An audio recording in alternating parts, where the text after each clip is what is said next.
ಎಲ್ಲರಿಗೂ ನಮಸ್ಕಾರ. ನವೋನ್ನತಿ ಎಜುಕೇಷನ್ ಚಾನಲ್ಗೆ ಎಲ್ಲರಿಗೂ ಸ್ವಾಗತ. ಇವತ್ತಿನ ಈ ವಿಡಿಯೋದಲ್ಲಿ ನಾವು PSTRನ 2009ರ ಪ್ರಶ್ನೆ ಪತ್ರಿಕೆಯಲ್ಲಿನ ಸಾಮಾನ್ಯ ಜ್ಞಾನ ಅಥವಾ GK ವಿಷಯಕ್ಕೆ ಸಂಬಂಧಿಸಿದಂತೆ ಎರಡನೇ ಭಾಗವನ್ನು ನೋಡೋಣ. ಒಂದನೇ ಭಾಗದಲ್ಲಿ GK ವಿಷಯದ 11 ಪ್ರಶ್ನೆಗಳನ್ನ ವಿಶ್ಲೇಷಣೆಯನ್ನು ಮಾಡಲಾಗಿತ್ತು. ಈ ಸೆಷನ್ನಲ್ಲಿ ಉಳಿದ 13 ಪ್ರಶ್ನೆಗಳ ವಿಶ್ಲೇಷಣೆಯನ್ನು ನೋಡೋಣ. ಇಲ್ಲಿ ನಾನು ಕೇವಲ ಪ್ರಶ್ನೆ ಉತ್ತರ ಅಷ್ಟೇ ಹೇಳ್ತಾ ಇಲ್ಲ, ಆ ಪ್ರಶ್ನೆಗೆ ಸಂಬಂಧಿಸಿದಂತೆ ಒಂದಷ್ಟು ಮಾಹಿತಿಯನ್ನು ಕೂಡ ಇಲ್ಲಿ ನೀಡಿದ್ದೇನೆ. ಇದು ನಿಮ್ಮ ಮುಂದೆ ಬರುವಂತಹ ಪರೀಕ್ಷೆಗಳಿಗೆ ಖಂಡಿತ ಉಪಯುಕ್ತ ಆಗುತ್ತೆ ಅನ್ನೋ ಭರವಸೆ ನನ್ನದು. ಬನ್ನಿ ಮೊದಲನೇ ಪ್ರಶ್ನೆ ನೋಡೋಣ. ಅದಕ್ಕೂ ಮುಂಚೆ ಇನ್ನೂ ಯಾರೆಲ್ಲ ನಮ್ಮ ಚಾನಲ್ನ ಸಬ್ಸ್ಕ್ರೈಬ್ ಮಾಡಿಲ್ವೋ ಈಗಲೇ ಸಬ್ಸ್ಕ್ರೈಬ್ ಮಾಡ್ಕೊಳ್ಳಿ. ನಾನು ಅಪ್ಲೋಡ್ ಮಾಡುವಂತಹ ಎಲ್ಲ ವಿಡಿಯೋಗಳು ನಿಮ್ಮ ಯೂಟ್ಯೂಬ್ ನೋಟಿಫಿಕೇಷನ್ಗೆ ಬರುತ್ತೆ.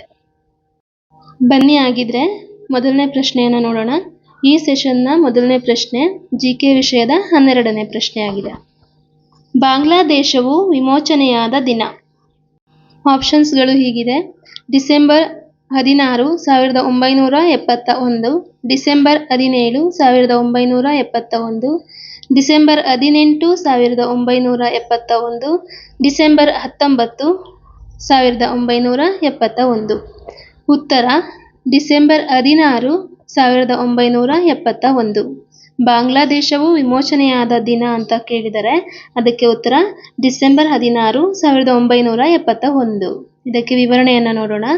ಮಾರ್ಚ್ 26, 1971ರಿಂದ ಡಿಸೆಂಬರ್ 16, 1971ರವರೆಗೆ, ಅಂದರೆ 8 ತಿಂಗಳು 2 ವಾರ 6 ದಿನಗಳ ಕಾಲ ಈಗಿನ ಪಾಕಿಸ್ತಾನ ಮತ್ತು ಪೂರ್ವ ಪಾಕಿಸ್ತಾನ ಅಂದರೆ ಬಾಂಗ್ಲಾದೇಶಗಳ ನಡುವೆ ಯುದ್ಧ ನಡೆಯಿತು.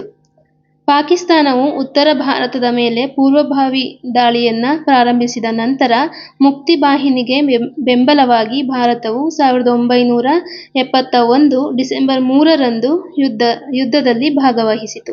ಅಂದರೆ ಈಗ ಇರುವಂತಹ ಪಾಕಿಸ್ತಾನ ಮತ್ತು ಮುಂಚೆ ಇದ್ದಂತಹ ಪೂರ್ವ ಪಾಕಿಸ್ತಾನ ಅಥವಾ ಈಗಿನ ಬಾಂಗ್ಲಾದೇಶಗಳ ನಡುವೆ 1971ರಲ್ಲಿ ಯುದ್ಧ ನಡೀತು. ಮತ್ತು ಈ ಪಾಕಿಸ್ತಾನ ಬಾಂಗ್ಲಾದೇಶದ ಮೇಲೆ ಯುದ್ಧವನ್ನು ಮಾಡುವುದು ಬಿಟ್ಟು ಉತ್ತರ ಭಾರತದ ಮೇಲೂ ಕೂಡ ದಾಳಿಯನ್ನು ಮಾಡುತ್ತೆ. ಇದರಿಂದ ಕೋಪಗೊಂಡಂತಹ ನಮ್ಮ ಭಾರತ 1971ರಲ್ಲಿ ಡಿಸೆಂಬರ್ 3ಕ್ಕೆ ಈ ಯುದ್ಧದಲ್ಲಿ ಭಾಗವಹಿಸುತ್ತೆ ಮತ್ತು ಬಾಂಗ್ಲಾದೇಶಕ್ಕೆ ಬೆಂಬಲವಾಗಿ ನಿಲ್ಲುತ್ತೆ. ಬೆಂಬಲವಾಗಿ ನಿಂತು ಬಾಂಗ್ಲಾದೇಶಕ್ಕೆ ಗೆಲುವನ್ನು ಕೂಡ ತಂದುಕೊಡುತ್ತೆ. ಇಲ್ಲಿ ನೋಡಿ, ಬಾಂಗ್ಲಾದೇಶ ಮತ್ತು ಪಾಕಿಸ್ತಾನದ ನಡುವೆ ಯುದ್ಧ ನಡೆದು ಫಲಿತಾಂಶ ಏನಾಯಿತು ಅಂತ ಹೇಳಿದ್ರೆ, ಭಾರತದ ಸಹಾಯದಿಂದ ಬಾಂಗ್ಲಾದೇಶವು ಸ್ವತಂತ್ರಗೊಂಡಿತು. ಅಂದಿನಿಂದ ಡಿಸೆಂಬರ್ 16, 1971 ಬಾಂಗ್ಲಾದೇಶವು ಬಾಂಗ್ಲಾ ವಿಮೋಚನಾ ದಿನ ಆಗಿ ಆಚರಣೆ ಮಾಡ್ತಾ ಬರ್ತಾ ಇದೆ. ಆಯಿತಾ? ಇನ್ನು ಸ್ವತಂತ್ರಗೊಂಡಂತಹ ಬಾಂಗ್ಲಾದೇಶದ ಮೊದಲ ಪ್ರಧಾನಿ ಯಾರಾಗಿದ್ರು ಅಂತ ಹೇಳಿದ್ರೆ ತಾಜುದ್ದೀನ್ ಅಹ್ಮದ್ ಅಂತ ಹೇಳಿ. ಇವರು ಕೆಲವು ದಿನಗಳ ಕಾಲದವರೆಗೆ ತಾತ್ಕಾಲಿಕವಾಗಿ ಪ್ರಧಾನಿಯಾಗಿರ್ತಾರೆ. ಯಾಕೆ ಅಂತ ಹೇಳಿದ್ರೆ ಶೇಖ್ ಮುಜಿಬುರ್ ರೆಹಮಾನ್ ಅವರು ಬಂಧನಕ್ಕೆ ಒಳಪಟ್ಟಿರ್ತಾರೆ. ಆದರೆ ಅಲ್ಲಿಂದ ಬಂಧನದಿಂದ ಹೊರಗೆ ಬಂದ ತಕ್ಷಣ ಏನು ಮಾಡ್ತಾರೆ ಅಂತ ಹೇಳಿದ್ರೆ ಶೇಖ್ ಮುಜಿಬುರ್ ರೆಹಮಾನ್ ಅವ್ರನ್ನ ಬಾಂಗ್ಲಾದೇಶದ ಅಧಿಕೃತ ಪ್ರಧಾನಿಯನ್ನಾಗಿ ಆಯ್ಕೆ ಮಾಡಿ ಅವರು 1971ರಿಂದ 1975ರವರೆಗೆ ಬಾಂಗ್ಲಾದೇಶದ ಪ್ರಧಾನಿಯಾಗಿ ಮುಂದುವರಿತಾರೆ. ಓಕೆನಾ? ಮತ್ತೆ ಶೇಖ್ ಮುಜಿಬುರ್ ರೆಹಮಾನ್ ಅವರನ್ನ ಬಾಂಗ್ಲಾದೇಶದ ಪಿತಾಮಹ ಅಥವಾ ರಾಷ್ಟ್ರಪಿತ ಅಂತ ಕೂಡ ಕರೀತಾರೆ. ಯಾರು? ಬಾಂಗ್ಲಾದೇಶದ ಪಿತಾಮಹ ಅಥವಾ ರಾಷ್ಟ್ರಪಿತ ಯಾರು ಅಂತ ಕೇಳಿದ್ರೆ ಶೇಖ್ ಮುಜಿಬುರ್ ರೆಹಮಾನ್ ಅವರು. ಇವರನ್ನ ಬಾಂಗ್ಲಾದೇಶದ ರಾಷ್ಟ್ರಪಿತ ಅಂತ ಕೂಡ ಕರಿತಾ ಹೋಗ್ತಾರೆ. ಇನ್ನು ಪ್ರಸ್ತುತವಾಗಿ ಬಾಂಗ್ಲಾದೇಶದ ಒಂದು ಪ್ರಧಾನಿ ಯಾರಾಗಿದ್ದಾರೆ ಅಂತ ಕೇಳಿದ್ರೆ ತಾರಿಕ್ ರೆಹಮಾನ್. ಓಕೆನಾ? ಇಲ್ಲಿ ಕನ್ಫ್ಯೂಸ್ ಮಾಡ್ಕೊಳ್ಳೋಕೆ ಹೋಗಬೇಡಿ. 1971ರ ಬಾಂಗ್ಲಾದೇಶ ಸ್ವತಂತ್ರಗೊಂಡಾಗ ಇದ್ದಂತಹ ಪ್ರಧಾನಿ ಶೇಖ್ ಮುಜಿಬುರ್ ರೆಹಮಾನ್ ಆದರೆ ಪ್ರಸ್ತುತದ ಬಾಂಗ್ಲಾದೇಶದ ಪ್ರಧಾನಿ ತಾರಿಕ್ ರೆಹಮಾನ್ ಅವರು. ಇವರು ಬಾಂಗ್ಲಾದೇಶದ ನ್ಯಾಷನಲಿಸ್ಟ್ ಪಾರ್ಟಿ ಈ ಪಾರ್ಟಿಯಿಂದ ಆಯ್ಕೆಯಾಗಿರ್ತಾರೆ. ಇತ್ತೀಚೆಗೆ ಫೆಬ್ರವರಿ 17, 2026ರಿಂದ ಯಾರಿದ್ದಾರೆ ಅಂತ ಹೇಳಿದ್ರೆ ತಾರಿಕ್ ರೆಹಮಾನ್ ಅವರು ಬಾಂಗ್ಲಾದೇಶದ ಪ್ರಧಾನಿಯಾಗಿದ್ದಾರೆ. ಹಾಗಾದ್ರೆ ಇವರು ಹಿಂದೆ ಯಾರಿದ್ರು ಪ್ರಧಾನಿಯಾಗಿ ಅಂತ ಕೇಳಬಹುದು. ಶೇಖ್ ಹಸೀನಾ ಅನ್ನೋರು ಬಾಂಗ್ಲಾದೇಶದ ಪ್ರಧಾನಿಯಾಗಿದ್ರು. ಅವರ ನಂತರ ಇವಾಗ ತಾರಿಕ್ ರೆಹಮಾನ್ ಅವರು ಇರ್ತಾರೆ. ಇನ್ನು ಬಾಂಗ್ಲಾದೇಶದ ರಾಜಧಾನಿ ಬಂದ್ರೆ ಅದು ಢಾಕಾ. ಬಾಂಗ್ಲಾದೇಶದ ರಾಷ್ಟ್ರಗೀತೆ ಯಾವುದು ಅಂತ ಕೇಳಿದ್ರೆ ಹಮರ್ ಸೋನಾರ್ ಬಾಂಗ್ಲಾ. ಈ ಗೀತೆಯನ್ನ ಬರೆದವರು ರವೀಂದ್ರನಾಥ ಟ್ಯಾಗೂರ್ ಅವರು 1905ರಲ್ಲಿ ಈ ಗೀತೆಯನ್ನ ಬರೆದಿರ್ತಾರೆ. ಇನ್ನು ಬಾಂಗ್ಲಾದೇಶದ ಅಧಿಕೃತ ಕರೆನ್ಸಿ ಯಾವುದು ಅಂತ ಹೇಳಿದ್ರೆ ಬಾಂಗ್ಲಾದೇಶಿ ಟಾಕಾ ಅಂತ ಹೇಳಿ. ಬಾಂಗ್ಲಾದೇಶಿ ಟಾಕಾ. ನಾನು ಯಾಕೆ ಬಾಂಗ್ಲಾದೇಶದ ಬಗ್ಗೆ ಇಷ್ಟು ಇನ್ಫಾರ್ಮೇಶನ್ ನಿಮ್ಗೆ ಕೊಡ್ತಾ ಇದ್ದೀನಿ ಅಂತ ಹೇಳಿದ್ರೆ ಇದು ಪ್ರಸ್ತುತ ಹೆಚ್ಚು ಸುದ್ದಿಯಲ್ಲಿದೆ. ಬಾಂಗ್ಲಾದೇಶ ಇವಾಗ ಸುದ್ದಿನಲ್ಲಿರೋದ್ರಿಂದ ನಾನು ಇದನ್ನ ಇಲ್ಲಿ ಒತ್ತಿ ಹೇಳ್ತಾ ಇದ್ದೀನಿ. ಹಾಗಾಗಿ ನೀವು ಕೂಡ ಇದನ್ನ ನೋಟ್ಸ್ ಮಾಡ್ಕೋತಾ ಹೋಗಿ. ಎಕ್ಸಾಮ್ನಲ್ಲಿ ಬರುವಂತಹ ಸಾಧ್ಯತೆ ಕೂಡ ಹೆಚ್ಚಾಗಿದೆ. ಓಕೆನಾ? 13ನೇ ಪ್ರಶ್ನೆ, ಮೆಗಸ್ತನೀಸ್. ಇಲ್ಲಿ ಮೆಗಸ್ತನೀಸ್ ಆಗಬೇಕು, ತಪ್ಪಾಗಿದೆ. ಮೆಗಸ್ತನೀಸ್ ಈ ಕೆಳಗಿನ ದೊರೆಯ ಆಡಳಿತದ ಅವಧಿಯಲ್ಲಿ ಭಾರತಕ್ಕೆ ಪಯಣಿಸಿದ. ಆಪ್ಷನ್ಸ್: ಅಶೋಕ, ಸಮುದ್ರಗುಪ್ತ, ಹರ್ಷವರ್ಧನ, ಪುಲಿಕೇಶಿ. ಇಲ್ಲಿ ಕೊಟ್ಟಿರುವಂತಹ ಆಪ್ಷನ್ಸ್ನ ಗಮನಿಸಿದಾಗ ನಾವು ಇಲ್ಲಿ ಕೊಟ್ಟಿರೋ ಯಾವ ಆಪ್ಷನ್ಸು ನಮಗೆ ಉತ್ತರ ಅನಿಸೋದಿಲ್ಲ.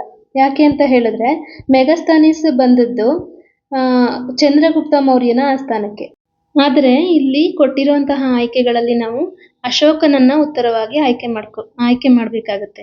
ಯಾಕೆ ಅಂತ ಹೇಳಿದ್ರೆ ಅಶೋಕ ಬರೋದು ಮೌರ್ಯ ಸಾಮ್ರಾಜ್ಯದ ಒಂದು ಆಳ್ವಿಕೆನಲ್ಲಿ ಅಲ್ವಾ. ಹಾಗಾಗಿ ಇಲ್ಲಿ ಅಶೋಕನನ್ನ ಆಯ್ಕೆ ಮಾಡಬೇಕು. ಇನ್ನು ಸಮುದ್ರಗುಪ್ತ ಬಂದು ಗುಪ್ತ ಸಾಮ್ರಾಜ್ಯಕ್ಕೆ ಸಂಬಂಧಪಟ್ಟಂತೆ, ಹರ್ಷವರ್ಧನ ವರ್ಧನ ಸಾಮ್ರಾಜ್ಯಕ್ಕೆ ಸಂಬಂಧಪಡ್ತಾರೆ. ಮತ್ತೆ ಪುಲಿಕೇಶಿ ಇವರು ಬಾದಾಮಿ ಚಾಲುಕ್ಯರ ಒಂದು ಆಳ್ವಿಕೆಯಲ್ಲಿ ಬರುವಂತಹವರು ಅಲ್ವಾ. ಹಾಗಾಗಿ ಇಲ್ಲಿ ಅಶೋಕನನ್ನ ಉತ್ತರವಾಗಿ ಆಯ್ಕೆ ಮಾಡ್ತಾರೆ. ಇನ್ನು ಮೆಗಸ್ತನೀಸನಿಗೆ ಸಂಬಂಧಪಟ್ಟಂತೆ ವಿವರಣೆ ನೋಡೋದಾದ್ರೆ ಕ್ರಿಸ್ತಪೂರ್ವ 305ರಲ್ಲಿ ಗ್ರೀಕ್ನ ಬ್ಯಾಬಿಲೋನಿಯಾದ ಸೆಲ್ಯೂಕಸ್ ಮತ್ತು ಚಂದ್ರಗುಪ್ತ ಮೌರ್ಯನ ನಡುವೆ ಸಿಂಧೂ ನದಿ ಕಾಳಗ ನಡೆಯಿತು. ಈ ಯುದ್ಧದಲ್ಲಿ ಸೆಲ್ಯೂಕಸ್ ಸೋತು ತನ್ನ ಮಗಳಾದ ಅಲೆನ್ಳನ್ನ ಚಂದ್ರಗುಪ್ತ ಮೌರ್ಯನಿಗೆ ವಿವಾಹ ಮಾಡಿದನು. ಸೆಲ್ಯೂಕಸ್ನು ಚಂದ್ರಗುಪ್ತ ಮೌರ್ಯನಿಗೆ ಅಫ್ಘಾನಿಸ್ತಾನದ ಮತ್ತು ಬಲೂಚಿಸ್ತಾನಗಳನ್ನು ಬಿಟ್ಕೊಡ್ತಾನೆ. ಓಕೆನಾ? ಇಲ್ಲಿ ಯಾರ ನಡುವೆ ಒಂದು ಯುದ್ಧ ನಡೀತು ಅನ್ನೋದು ಮುಖ್ಯ ಆಗುತ್ತೆ. ಸಿಂಧೂ ನದಿ ಕಾಳಗ ಅನ್ನೋ ಒಂದು ಯುದ್ಧವನ್ನ ನೆನಪಲ್ಲಿ ಇಟ್ಕೋಬೇಕಾಗುತ್ತೆ. ಸಿಂಧೂ ನದಿ ಕಾಳಗ ಯಾರ ನಡುವೆ ನಡೆಯುತ್ತೆ ಅಂತ ಹೇಳಿದ್ರೆ ಬ್ಯಾಬಿಲೋನಿಯಾದ ಸೆಲ್ಯೂಕಸ್ ಮತ್ತೆ ಚಂದ್ರಗುಪ್ತ ಮೌರ್ಯನ ನಡುವೆ ಕ್ರಿಸ್ತಪೂರ್ವ 305ರಲ್ಲಿ ನಡೆಯುತ್ತೆ. ಈ ಯುದ್ಧದಲ್ಲಿ ಸೆಲ್ಯೂಕಸ್ನು ಸೋತು ಹೋಗ್ತಾನೆ.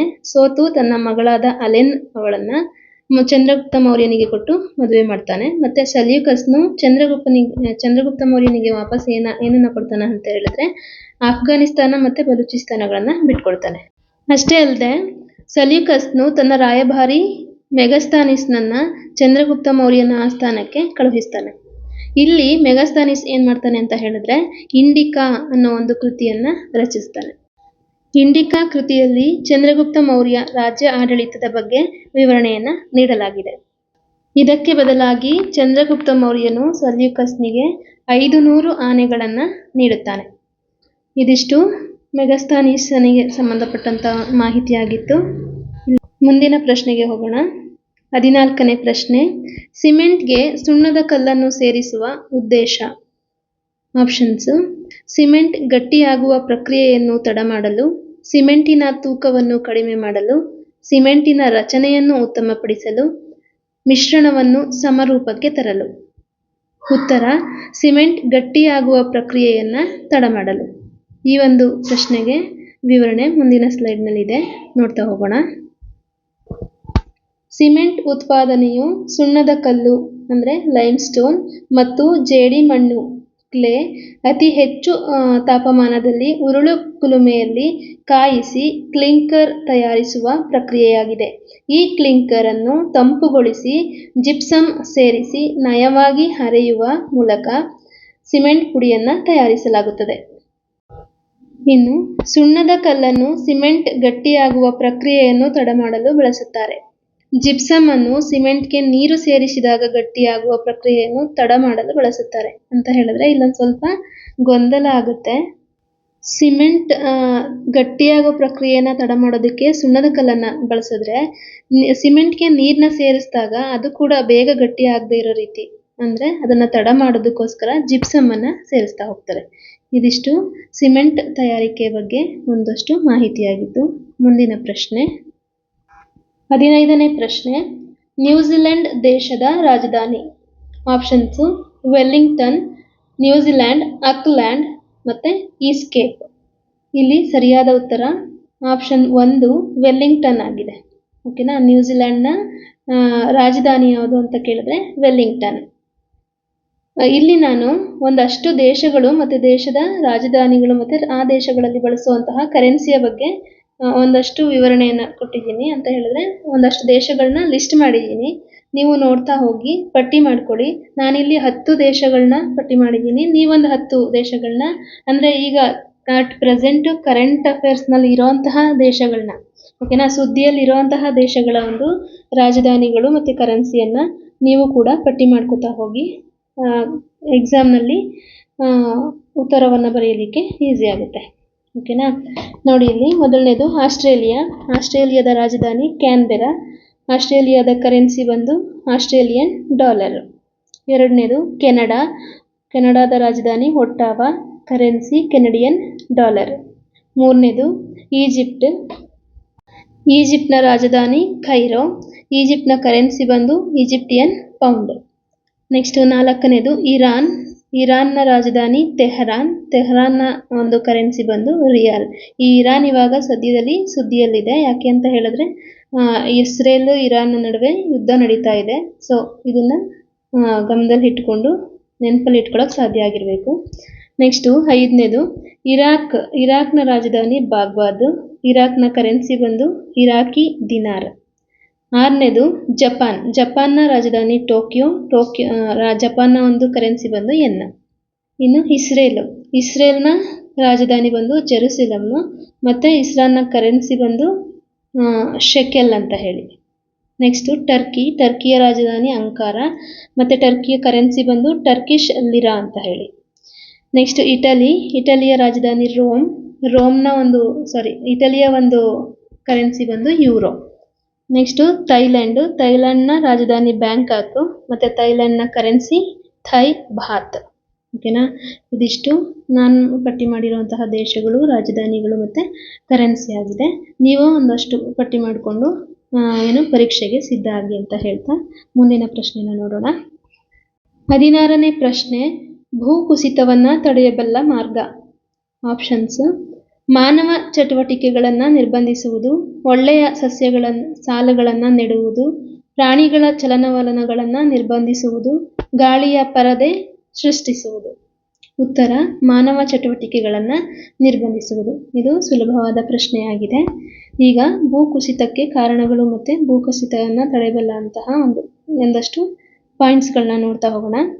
ಭೂಕುಸಿತಕ್ಕೆ ಕಾರಣಗಳು: ದೀರ್ಘಕಾಲದ ಮಳೆ, ಭೂಕಂಪನ ಚಟುವಟಿಕೆಗಳು, ಅರಣ್ಯ ನಾಶ, ಕಡಿದಾದ ಇಳಿಜಾರುಗಳಲ್ಲಿ ರಸ್ತೆ ನಿರ್ಮಾಣ, ಗಣಿಗಾರಿಕೆ ಮತ್ತು ಅವೈಜ್ಞಾನಿಕ ನಗರೀಕರಣ. ಇವಿಷ್ಟು ಭೂಕುಸಿತಕ್ಕೆ ಕಾರಣಗಳು. ಇನ್ನು ಪರಿಹಾರ ಮತ್ತು ನಿರ್ವಹಣೆ ನೋಡೋಣ. ಇಳಿಜಾರು ಪ್ರದೇಶಗಳಲ್ಲಿ ಗಿಡ ಮರಗಳನ್ನು ನೆಡುವುದು, ಮಳೆ ನೀರಿನ ಸರಿಯಾದ ಹರಿವಿಗೆ ವ್ಯವಸ್ಥೆ ಮಾಡುವುದು, ಭೂಕುಸಿತ ಪೀಡಿತ ಪ್ರದೇಶಗಳಲ್ಲಿ ಮಾನವ ಚಟುವಟಿಕೆಗಳನ್ನು ನಿರ್ಬಂಧಿಸುವುದು. ಇದಿಷ್ಟು ಕುಸಿತವನ್ನು ತಡೆಯೋದಕ್ಕೆ ಇರುವಂತಹ ಮಾರ್ಗೋಪಾಯಗಳಾಗಿರುತ್ತೆ. ಮುಂದಿನ ಪ್ರಶ್ನೆಗೆ ಹೋಗೋಣ. 17ನೇ ಪ್ರಶ್ನೆ, ಪ್ರೋಟೀನ್ ಇರದಂತಹ ಆಹಾರ ಪದಾರ್ಥ. ಆಪ್ಷನ್ಸ್ ಹೀಗಿದೆ: ಮೊಟ್ಟೆ, ಮಾಂಸ, ಕಾಳುಗಳು ಮತ್ತು ಅಕ್ಕಿ. ಉತ್ತರ ಇಲ್ಲಿ ಅಕ್ಕಿ. ಓಕೆನಾ. ಅಕ್ಕಿ ಅನ್ನೋದು ಇದಕ್ಕೆ ಉತ್ತರ ಆಗಿರುತ್ತೆ. ಯಾಕೆ ಅಂತ ಅಂದರೆ ಅಕ್ಕಿನಲ್ಲಿ ಪ್ರೋಟೀನ್ ಅಂಶ ಇರಲ್ಲ, ಅಕ್ಕಿನಲ್ಲಿ ಬರೋದು ಕಾರ್ಬೋಹೈಡ್ರೇಟ್ಸ್. ಓಕೆನಾ. ವಿವರಣೆಯನ್ನು ನೋಡೋಣ. ಪ್ರೋಟೀನ್ ಯುಕ್ತ ಆಹಾರ ಪದಾರ್ಥಗಳು: ಬೇಳೆಕಾಳುಗಳು, ಪನೀರ್, ಸೋಯಾಬೀನ್ಸ್, ಮೊಸರು, ಬೀಜಗಳು ಮತ್ತು ಓಟ್ಸ್, ಮೊಟ್ಟೆ, ಚಿಕನ್, ಮೀನು ಮತ್ತು ಹಾಲು. ಇವಿಷ್ಟು ಪ್ರಮುಖವಾಗಿ ಪ್ರೋಟೀನ್ ಯುಕ್ತ ಆಹಾರ ಪದಾರ್ಥಗಳಾಗಿವೆ. ಓಕೆನಾ. ನೆಕ್ಸ್ಟು ಕಾರ್ಬೋಹೈಡ್ರೇಟ್ ಯುಕ್ತ ಆಹಾರ ಪದಾರ್ಥಗಳನ್ನು ನೋಡೋಣ. ಅಕ್ಕಿ, ಗೋಧಿ, ಓಟ್ಸ್, ಆಲೂಗಡ್ಡೆ, ಸಿಹಿ ಆಲೂಗಡ್ಡೆ, ಬಾಳೆಹಣ್ಣು ಮತ್ತು ದ್ವಿದಳ ಧಾನ್ಯಗಳು. ಇವಿಷ್ಟು ಕಾರ್ಬೋಹೈಡ್ರೇಟ್ ಯುಕ್ತ ಆಹಾರ ಪದಾರ್ಥಗಳಾಗಿವೆ. ಓಕೆನಾ. ಇಲ್ಲಿ ಆಹಾರದ ಘಟಕಗಳ ಬಗ್ಗೆ ಪ್ರಶ್ನೆಯಾಗಿದೆ. ಮುಂದಿನ ಒಂದು ಪರೀಕ್ಷೆನಲ್ಲೂ ಕೂಡ ಆಹಾರದ ಘಟಕಗಳ ಬಗ್ಗೆ ಪ್ರಶ್ನೆಗಳಾಗಬಹುದು. ಹಾಗಾಗಿ ಹೆಚ್ಚಿನ ಮಾಹಿತಿಗಾಗಿ ಇಲ್ಲೊಂದಷ್ಟು ಮಾಹಿತಿಯನ್ನು ನೀಡಿದ್ದೀನಿ. ಆಹಾರದ ಘಟಕಗಳು ಅಂತ ಕಾರ್ಬೋಹೈಡ್ರೇಟ್ಸ್ ಅನ್ನ ಕನ್ನಡದಲ್ಲಿ ಬಹುಶರ್ಕರಗಳು ಅಂತ ಕೂಡ ಕರೀತಾರೆ. ಓಕೆನಾ. ಇವು ನಮ್ಮ ದೇಹಕ್ಕೆ ಶಕ್ತಿಯನ್ನ ನೀಡುತ್ತವೆ. ಪ್ರೋಟೀನ್ ಇವು ದೇಹದ ಬೆಳವಣಿಗೆಗೆ ಸಹಾಯ ಮಾಡುತ್ತವೆ. ವಿಟಮಿನ್ಗಳು ರೋಗದ ವಿರುದ್ಧ ಹೋರಾಡುತ್ತವೆ. ಖನಿಜಗಳು ರಾಸಾಯನಿಕ ಕ್ರಿಯೆಯಲ್ಲಿ ಉಪಯೋಗವಾಗುತ್ತವೆ. ಕೊಬ್ಬು ಮತ್ತು ಲಿಪಿಡ್ಸ್ ಶಕ್ತಿಯನ್ನು ನೀಡುತ್ತವೆ. ನೀರು ಮತ್ತು ನಾರು ಜೀರ್ಣಕ್ರಿಯೆಗೆ ಉಪಯೋಗವಾಗುತ್ತವೆ. ಈ ಹಿಂದೆ ಟಿಇಟಿನಲ್ಲಿ ಒಂದು ಪ್ರಶ್ನೆಯಾಗಿತ್ತು. ಏನು ಅಂತ ಹೇಳಿದ್ರೆ, ದೇಹದ ಬೆಳವಣಿಗೆಗೆ ಸಹಾಯವಾಗುವ ಆಹಾರದ ಘಟಕ ಯಾವುದು ಅಂತ. ಓಕೆನಾ. ಅದಕ್ಕೆ ಉತ್ತರ ಪ್ರೋಟೀನು. ಈ ಥರ ಪ್ರಶ್ನೆಗಳು ಬರೋ ಸಾಧ್ಯತೆ ಇರೋದ್ರಿಂದ ನಾನು ಈ ವಿವರಣೆಯನ್ನು ಇಲ್ಲಿ ಹಾಕಿದ್ದೀನಿ. ಒಂದಷ್ಟು ಪಾಯಿಂಟ್ಸ್ನ ಮಾಡಿಕೊಂಡು ಓದ್ತಾ ಹೋಗಿ. ಖಂಡಿತ ಪರೀಕ್ಷೆನಲ್ಲಿ ನಿಮಗೆ ಒಳ್ಳೆ ಅಂಕಗಳು ಬರುತ್ತೆ. ಮುಂದಿನ ಪ್ರಶ್ನೆ ನೋಡೋಣ. 18ನೇ ಪ್ರಶ್ನೆ, ವಿಶ್ವಸಂಸ್ಥೆ ಆಚರಣೆಯ ದಿನ. ಆಯ್ಕೆಗಳು ಹೀಗಿವೆ: ಅಕ್ಟೋಬರ್ 24, ಅಕ್ಟೋಬರ್ 5, ಜನವರಿ 24, ಮೇ 2. ಇದಕ್ಕೆ ಉತ್ತರ ಅಕ್ಟೋಬರ್ 24. ವಿಶ್ವಸಂಸ್ಥೆಯು ಅಂತಾರಾಷ್ಟ್ರೀಯ ಶಾಂತಿ, ಭದ್ರತೆ ಮತ್ತು ಸಹಕಾರವನ್ನು ಉತ್ತೇಜಿಸಲು 24 ಅಕ್ಟೋಬರ್ 1945ರಂದು ಸ್ಥಾಪಿತವಾದ ಜಾಗತಿಕ ಸಂಸ್ಥೆಯಾಗಿದೆ. 51 ರಾಷ್ಟ್ರಗಳೊಂದಿಗೆ ಪ್ರಾರಂಭವಾದ ಇದು ಇಂದು 193 ಸದಸ್ಯ ರಾಷ್ಟ್ರಗಳನ್ನು ಹೊಂದಿದೆ. ಇದರ ಪ್ರಧಾನ ಕಚೇರಿ ನ್ಯೂಯಾರ್ಕ್ನಲ್ಲಿದೆ ಮತ್ತು ಇದು ಮಾನವ ಹಕ್ಕುಗಳ ರಕ್ಷಣೆ, ಸುಸ್ಥಿರ ಅಭಿವೃದ್ಧಿ ಮತ್ತು ಹವಾಮಾನ ಕ್ರಿಯೆಗಾಗಿ ಕೆಲಸ ಮಾಡುತ್ತದೆ. ಓಕೆನಾ. ಇದಿಷ್ಟು ವಿಶ್ವಸಂಸ್ಥೆಯ ಒಂದು ಮಾಹಿತಿಯಾಗಿತ್ತು. ಇಲ್ಲಿ ಒಂದು ಪ್ರಶ್ನೆ ನಿಮಗೆ, 193ನೇ ದೇಶವಾಗಿ ವಿಶ್ವಸಂಸ್ಥೆಗೆ ಸೇರ್ಪಡೆಗೊಂಡಂತಹ ದೇಶದ ಹೆಸರೇನು? ಇದನ್ನು ಕಮೆಂಟ್ ಬಾಕ್ಸ್ನಲ್ಲಿ ಕಮೆಂಟ್ ಮಾಡಿ ತಿಳಿಸಿ. ಮುಂದಿನ ಪ್ರಶ್ನೆ 19ನೇ ಪ್ರಶ್ನೆ, ಥಾಯ್ಲ್ಯಾಂಡ್ ದೇಶದ ನಾಣ್ಯದ ಹೆಸರು. ಆಯ್ಕೆಗಳು ಹೀಗಿವೆ: ಬಾಹತ್, ದಿನಾರ್, ಯೂರೋ, ಯೆನ್. ಉತ್ತರ ಬಾಹತ್.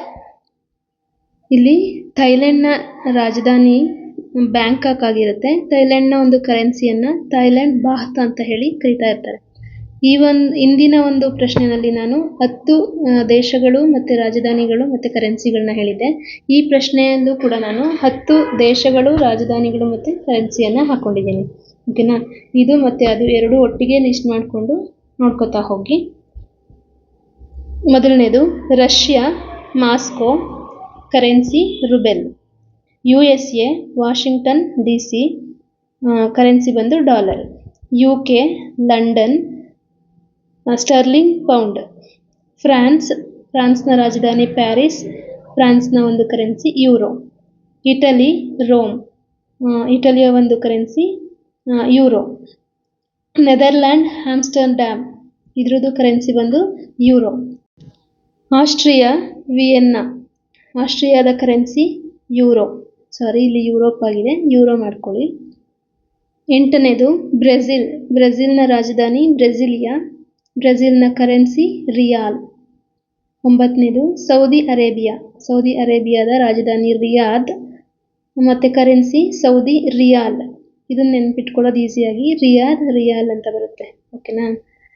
ನೆಕ್ಸ್ಟ್ ಮಲೇಷಿಯಾದ ರಾಜಧಾನಿ ಕುವಾಲಾಲಂಪುರ್, ಕರೆನ್ಸಿ ಬಂದು ರಿಂಗಿಟ್. ಇಷ್ಟು ನಾನು ನೀಡಿರುವಂತಹ ರಾಷ್ಟ್ರಗಳು, ರಾಷ್ಟ್ರದ ರಾಜಧಾನಿಗಳು ಮತ್ತು ಕರೆನ್ಸಿಗಳಾಗಿದೆ. ಒಟ್ಟು 20 ದೇಶಗಳ ಕರೆನ್ಸಿ ಮತ್ತು ರಾಜಧಾನಿಗಳು ನಿಮಗೆ ಸಿಕ್ಕಂಗಾಯಿತು. ನೀವೊಂದಷ್ಟು ಲಿಸ್ಟ್ ಮಾಡ್ಕೊಳ್ಳಿ. ಯಾಕೆ ಅಂತ ಹೇಳಿದ್ರೆ, ಒಂದೇ ಪರೀಕ್ಷೆನಲ್ಲಿ ಈ ವಿಷಯಕ್ಕೆ ಸಂಬಂಧಪಟ್ಟಂತೆ 2 ಪ್ರಶ್ನೆಗಳು ಬಂದಿರೋದ್ರಿಂದ ನೀವು ಈ ವಿಷಯಕ್ಕೆ ಹೆಚ್ಚು ಒತ್ತನ್ನು ನೀಡಲೇಬೇಕಾಗುತ್ತೆ. ಓಕೆನಾ. ಇದಿಷ್ಟು ದೇಶಗಳು, ರಾಜಧಾನಿಗಳು ಮತ್ತು ಕರೆನ್ಸಿಯ ಒಂದು ವಿವರಣೆ ಆಗಿತ್ತು. ಮುಂದಿನ ಪ್ರಶ್ನೆಗೆ ಹೋಗೋಣ. 20ನೇ ಪ್ರಶ್ನೆ, ಸ್ನೂಕರ್ ಪಂದ್ಯದಲ್ಲಿ ಕೊನೆಯಲ್ಲಿ ಹೊಡೆಯುವ ಚೆಂಡಿನ ಬಣ್ಣ. ಆಯ್ಕೆಗಳು ಕಪ್ಪು, ನೀಲಿ, ಹಳದಿ, ಕೆಂಪು. ಇದಕ್ಕೆ ಉತ್ತರ ಕಪ್ಪು. ಸ್ನೂಕರ್ ಆಟದಲ್ಲಿ ಒಟ್ಟು 6 ರೀತಿಯ ಬಣ್ಣಗಳನ್ನು ನೋಡಬಹುದು. ಮೊದಲನೇದು ಹಳದಿ ಯೆಲ್ಲೋ, ಗ್ರೀನ್ ಹಸಿರು, ಬ್ರೌನ್ ಕಂದು, ಬ್ಲೂ ನೀಲಿ, ರೆಡ್ ಕೆಂಪು ಅಥವಾ ಗುಲಾಬಿ, ಲಾಸ್ಟ್ನಲ್ಲಿ ಬರೋದು ಬ್ಲ್ಯಾಕ್ ಅಥವಾ ಕಪ್ಪು. ಈ ಕೊನೆಯಲ್ಲಿ ಹೊಡೆಯುವಂತಹ ಚೆಂಡಿನ ಬಣ್ಣ ಬಂದು ಯಾವುದು ಕಪ್ಪಾಗಿರುತ್ತೆ, ಅಂದರೆ ಬ್ಲ್ಯಾಕ್ ಕಲರ್.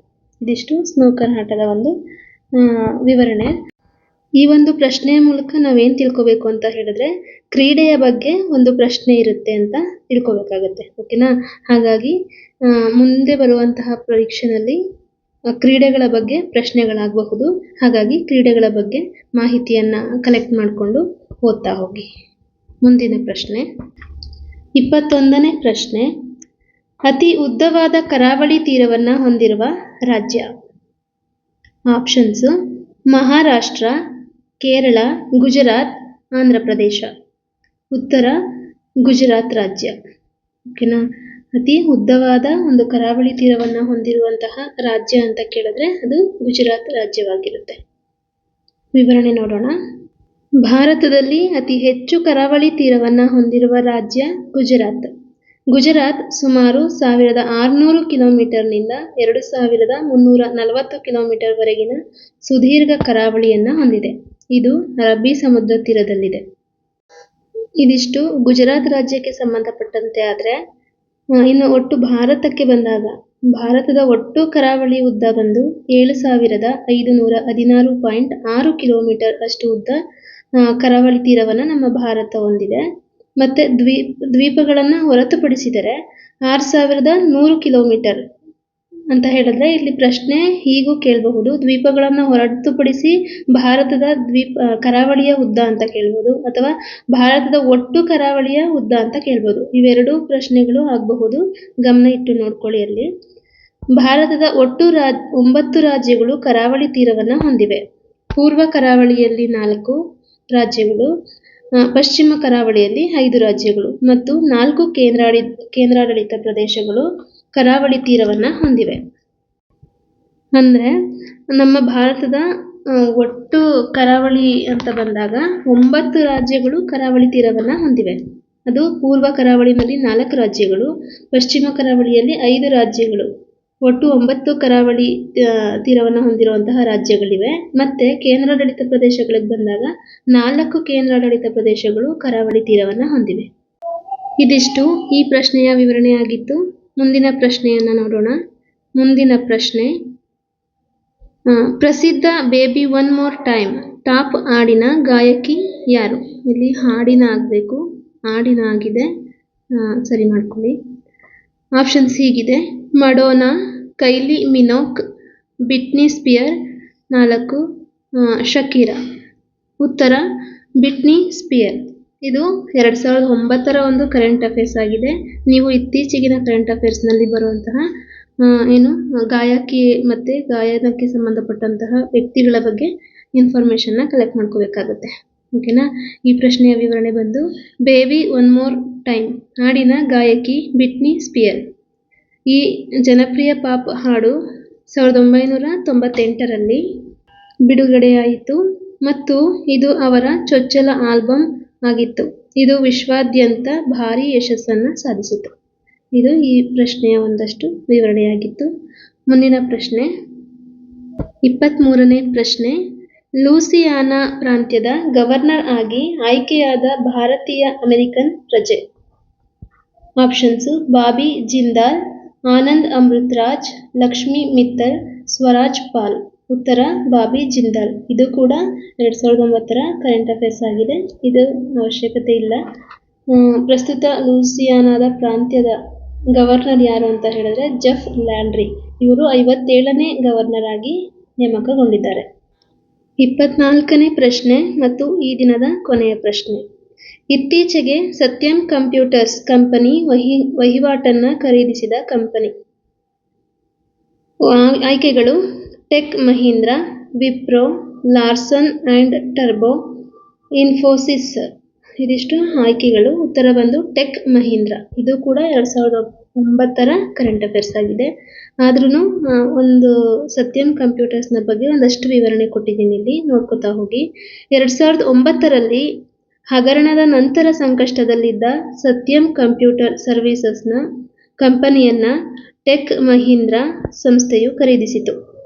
ಏಪ್ರಿಲ್ 2009ರಲ್ಲಿ ನಡೆದ ಹರಾಜು ಪ್ರಕ್ರಿಯೆಯಲ್ಲಿ ಟೆಕ್ ಮಹೀಂದ್ರ ವಿಜಯಶಾಲಿಯಾಗಿ ಸತ್ಯಂನಲ್ಲಿ ಶೇಕಡಾ 51ರಷ್ಟು ಪಾಲನ್ನು ಪಡೆದುಕೊಂಡು ನಂತರ ಅದನ್ನು ಮಹೀಂದ್ರ ಸತ್ಯಂ ಎಂದು ಮರುನಾಮಕರಣ ಮಾಡಿತು. ಇದಿಷ್ಟು ಈ ಪ್ರಶ್ನೆಗೆ ವಿವರಣೆಯಾಗಿತ್ತು. ಮತ್ತು ಇದಿಷ್ಟು ಇವತ್ತಿನ ಒಂದು 13 ಪ್ರಶ್ನೋತ್ತರಗಳ ವಿಶ್ಲೇಷಣೆ ಆಗಿತ್ತು. ಹೀಗೆ 2009ರ ಪ್ರಶ್ನೆ ಪತ್ರಿಕೆಯ ಎಲ್ಲ ವಿಷಯಗಳ ಪ್ರಶ್ನೆಗಳನ್ನು ಹೀಗೆ ವಿಶ್ಲೇಷಣೆ ಮಾಡ್ತಾ ಹೋಗೋಣ.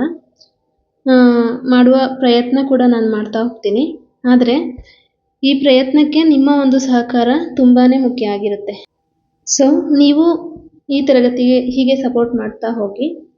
ನಾನು ಇನ್ನೂ ಹೆಚ್ಚು ತರಗತಿಗಳನ್ನು ಮಾಡೋದಕ್ಕೆ ಪ್ರಯತ್ನ ಮಾಡ್ತೀನಿ. ಇವತ್ತಿನ ಈ ತರಗತಿಯ ಬಗ್ಗೆ ನಿಮ್ಮ ಅನಿಸಿಕೆ ಅಭಿಪ್ರಾಯಗಳನ್ನು ಕಮೆಂಟ್ ಬಾಕ್ಸ್ನಲ್ಲಿ ಕಮೆಂಟ್ ಮಾಡಿ ತಿಳಿಸಿ. ನಿಮ್ಮ ಕಮೆಂಟ್ಗಳು ನಮ್ಮ ಮುಂದಿನ ತರಗತಿಗಳಿಗೆ ಸ್ಫೂರ್ತಿಯಾಗುತ್ತೆ. ಇದಿಷ್ಟು ಹೇಳ್ತಾ ಇವತ್ತಿನ ತರಗತಿಯನ್ನು ಇಲ್ಲಿಗೆ ಮುಗಿಸ್ತಾ ಇದ್ದೀನಿ. ಧನ್ಯವಾದಗಳು.